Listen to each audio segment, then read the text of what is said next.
인체에 담겨진 하나님 묵상 강의로 고고고!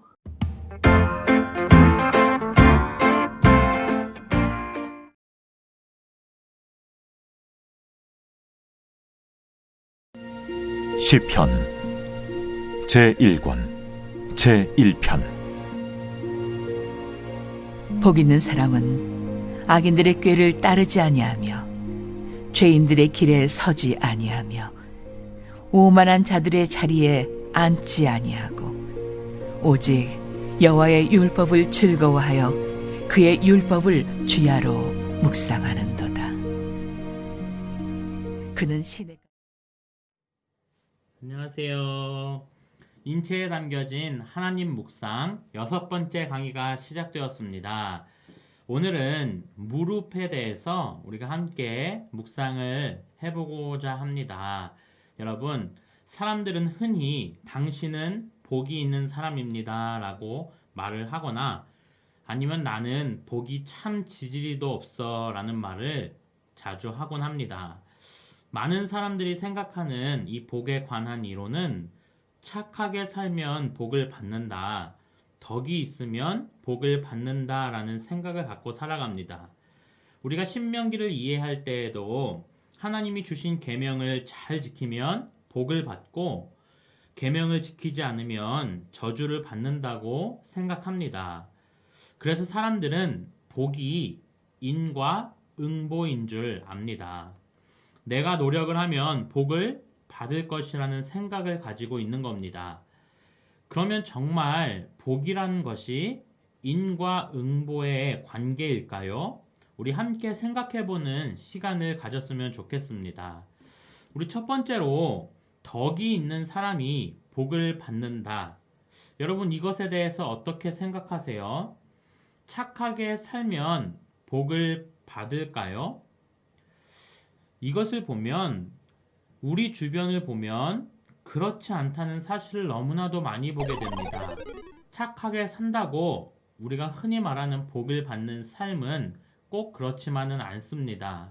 오히려 어떻게 보면 착하지 않게 나쁘게 살아가는 사람들이 이 땅에서 누리는 복들이 더 많을지도 모르기 때문에 그렇습니다.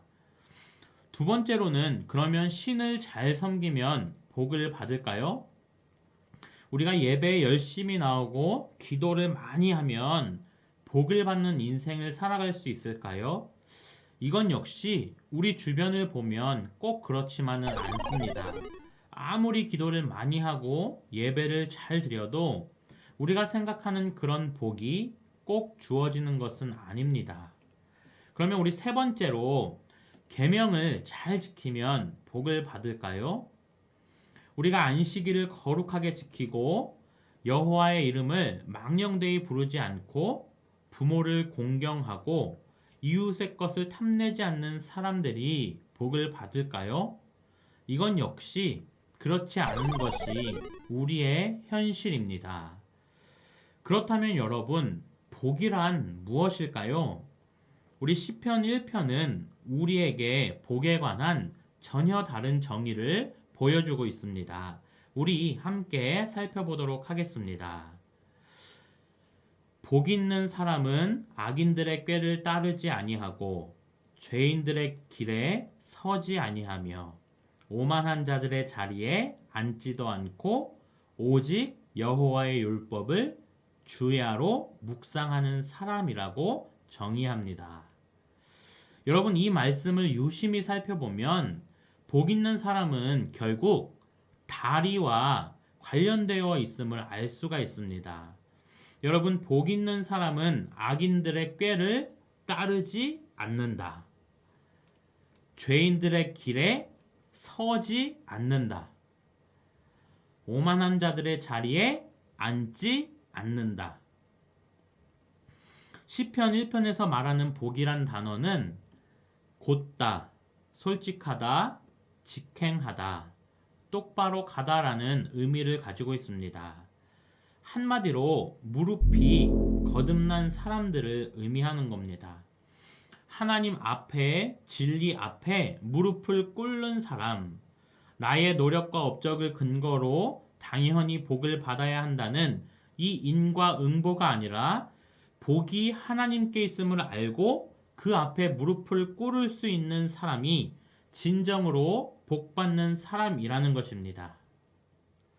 그러면 우리가 약한 무릎이 되어 간다는 것에 대해서 좀 함께 묵상을 해보면 좋을 것 같습니다.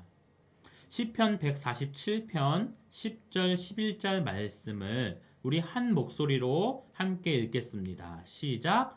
여호와는 말에 힘이 세다 하여 기뻐하지 아니하시며 사람의 다리가 억세다 하여 기뻐하지 아니하시고 여호와를 경외하는 자들과 그의 인자하심을 바라는 자들을 기뻐하시는도다. 아멘. 하나님께서는 힘이 센 말을 기뻐하지 않으시고 사람의 억센 다리도 기뻐하지 않으신다고 말씀합니다. 물론 이것이 단순히 문자적으로 인간의 다리만을 의미한다고 볼 수는 없습니다. 하나님을 의지하지 않고 자기 자신을 의지하려고 하는 이 불신앙적인 태도를 지적하는 말씀인 겁니다. 그런데 이 말씀 속에서 우리는 하나님의 마음을 느끼게 됩니다. 실제로 인간의 무릎은 연약하게 창조되었습니다. 그래서 무릎을 아껴라 라는 말이 있죠. 이 아끼라는 말은 한도가 정해져 있다라는 뜻입니다. 그래서 무한적으로 생성되는 게 아니라 그 양이 정해져 있으니 아껴서 써야 한다는 뜻입니다. 실제로 인간의 무릎은 수명이 정해져 있습니다. 20살 이후부터는 이 무릎뼈에 칼슘이 빠져나가고 무릎의 쿠션 역할을 하는 연골이 닳게 되어 있습니다. 이 연골은 스스로 자가 생성할 수 없는 한계를 가지고 있습니다. 결국 인간은 나이가 들면서 그 수명이 닳는 것처럼 연골이 닳고 스스로 걸을 수 없는 지경으로 가게 되어 있다는 뜻입니다. 인간의 무릎 수명은 생성하다가 약해지는 이 쇠약의 길을 걷다가 마침내 그 수명이 다해 없어지게 되는 것입니다. 히브리어에서 우리가 복을 의미하는 가장 기본적인 단어는 바라크라는 단어입니다. 이 바라크에는 복이라는 의미 말고 하나의 뜻이 더 있는데 그것은 무릎을 꿇다라는 뜻입니다. 내 무릎의 연약성을 인정하고 하나님의 자비와 인자하심 앞에 무릎을 꿇는 사람, 바로 그 사람이 가장 복된 사람이라는 것입니다. 예수님의 동생인 야고보에게는 별명이 하나 있었다고 해요.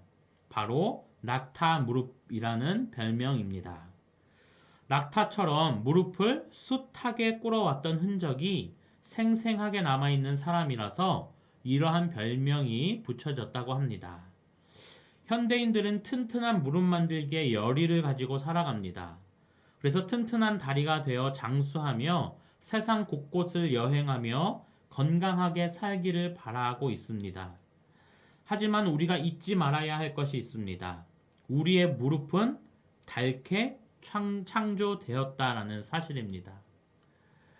그래서 아무리 운동을 많이 하고 수술을 해서 20-30년 무릎의 수명을 연장시킬 수 있다 하더라도 결국에 무릎은 바닥이 나고 하나님 앞에 무릎을 꿇어야 하는 이 숙명과 만나게 되는 것입니다. 나이가 들면 무릎이 아파서 고생하시죠? 그럴 때마다 우리는 무슨 생각을 해야 됩니까? 내 무릎의 이 연로함은 하나님께 더 가까이 나아가서 무릎을 꿇어야 한다라는 신호구나, 이런 깨달음이 있으시기를 축원합니다. 하나님께서는 우리에게 강한 무릎을 허락해 주시지 않았습니다. 우리로 하여금 영원히 의지해도 될 만한 무릎을 허락하지 않았습니다. 혈기 많고 건강하던 베드로를 향해서 예수님은 이런 운명을 예고하셨어요. 요한복음 21장 18절에 내가 진실로 진실로 내게 이르노니 내가 젊어서는 스스로 띠띠고 원하는 곳으로 다녔거니와 늙어서는 내 팔을 벌리리니 남이 내게 띠띠우고 원하지 아니하는 곳으로 데려가리라. 아멘. 베드로의 운명이 바로 우리의 운명입니다. 내 무릎을 내가 주장하지 못하게 되는 것, 내가 가고자 하는 그곳을 갈 수 없게 되는 것. 그러나 이렇게 약해져 가는 무릎이 결국은 축복된 인생인 겁니다. 내가 가고자 하는 무릎을 하나님께 드리고 하나님이 가시고자 하는 그곳으로 가는 것이 우리에게 참된 축복인 겁니다. 우리의 발로 서던 무릎이 약해지고 점점 더 설 수 없는 그 자신의 약함을 보게 되는 날, 하나님께서는 우리의 연약해진 무릎을 어여삐 여기시고 그 약함 때문에 하나님을 더 의지하게 될 우리의 굽은 무릎을 기뻐하시는 것입니다. 네, 최 목사의 건강 상식. 네, 오늘은 또 우리 무릎 건강에 대해서 함께 살펴보고자 합니다. 여러분, 튼튼한 무릎 하면 떠오르는 동물이 있으신가요? 바로 낙타입니다. 낙타는 사막의 먼 거리를 물 없이도 견디면서 무거운 짐과 사람을 싣고 걸어갈 수 있습니다. 그러면 어떻게 그럴 수 있을까요? 낙타는 아주 튼튼한 무릎을 가지고 있기 때문입니다. 그래서 낙타는 사람과 무거운 짐을 싣고도 30시간을 걸을 수 있다고 합니다. 1시간에 우리가 보통 4km를 걸어간다고 보는데, 그러면 낙타는 한 번에 120km를 걸을 수 있게 되는 것입니다. 그러면 낙타의 무릎에 무슨 특별한 기능이나 구조가 있어서 그런 것일까요? 그렇지 않습니다. 낙타의 무릎은 우리 인간의 무릎과 똑같은 구조로 되어 있습니다. 그러면 튼튼한 그 무릎의 비결은 무엇일까요? 바로 걷는 데에 있습니다. 장수하는 사람들을 보면 한결같은 공통점이 있는데 바로 무릎이 튼튼하다라는 것입니다. 이 말은 걷는 사람이 장수한다는 말이 됩니다. 우리가 흔히 상체 아래에 있는 하지를 제2의 심장이라고 부릅니다. 일명 천천히 죽는 심장이라는 것입니다. 우리가 이 제1의 심장, 이 심장은 잠깐만 멈춰도 안 되기 때문에 이 심장은 활발하게 움직입니다. 그러나 제2의 심장인 무릎은 천천히 죽어갑니다. 우리는 무릎을 통해 움직이고 우리 몸의 혈액을 위로 올려줍니다. 걷기를 통해 근육이 짧아졌다 길어졌다 하면서 혈액이 움직이게 되는데, 활동이 줄어들게 되면 천천히 생명력이 잃어가게 되는 것입니다. 그래서 우리 제2의 심장인 무릎도 제1의 심장처럼 계속해서 움직여줘야 건강한 삶을 살 수가 있는 것입니다. 우리 무릎 안의 연골에는 혈관이 없습니다. 그래서 그 안에 약간의 액체를 통해서 영양 공급을 받고 있는데, 우리가 무릎을 굽혔다 폈다 하는 동작들을 통해서 필요한 영양소들을 공급받게 되는 것입니다. 그래서 현대인들은 건강을 위해서 제1의 심장과 더불어 제2의 심장인 무릎을 튼튼히 해야 합니다. 우리가 건강한 삶, 장수를 위해서는 무릎을 아프지 않게 건강하게 유지하는 것이 핵심입니다. 낙타가 튼튼한 무릎을 가지고 있다는 말은 결국 무릎의 관절이 강하다라는 것이 아니라 허벅지의 근육이 발달되어 있다라는 뜻입니다. 무릎을 살리는 운동의 핵심은 바로 허벅지의 근육을 키우는 겁니다.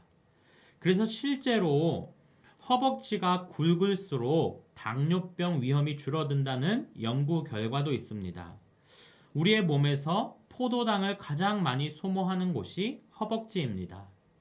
순천향대학교 가정의학과 유병욱 교수는 허벅지를 우리 몸에 포도당을 소모하는 공장이라고 비유하기까지도 했습니다.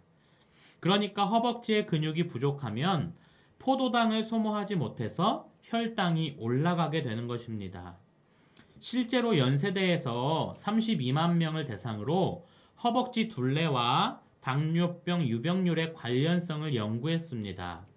그 결과 허벅지 둘레가 1cm 줄어들 때 당뇨병에 걸릴 위험이 남성은 8.3%, 여성은 9.6%가 증가했다고 합니다. 이 외에도 허벅지가 굵을수록 지방간, 심장병, 퇴행성 관절염 위험이 낮아지게 된다는 결과들이 있습니다. 그래서 허벅지 근육이 약한 사람은 무릎 통증 수치가 28% 높게 나왔다고 합니다. 그래서 무릎뼈를 고정하고 있는 이 허벅지 근육이 약해지면 무릎에 과도한 압력이 가해지기 때문에 허벅지의 건강이 필수적이라는 것입니다. 자, 오늘 강의도 유익하셨나요? 우리 함께 생각해 볼 문제를 나누면서 오늘 강의를 마치도록 하겠습니다. 우리 첫 번째, 우리 나의 무릎 건강을 살펴보시고 우리 무릎 건강을 위한 이 신앙적인 활동과 육체적인 활동을 계획해 보시면 좋을 것 같습니다. 그리고 두 번째로 또 오늘 강의를 통해서 새롭게 깨달은 점이 있으시다면 또 함께 남겨주시면 되겠습니다.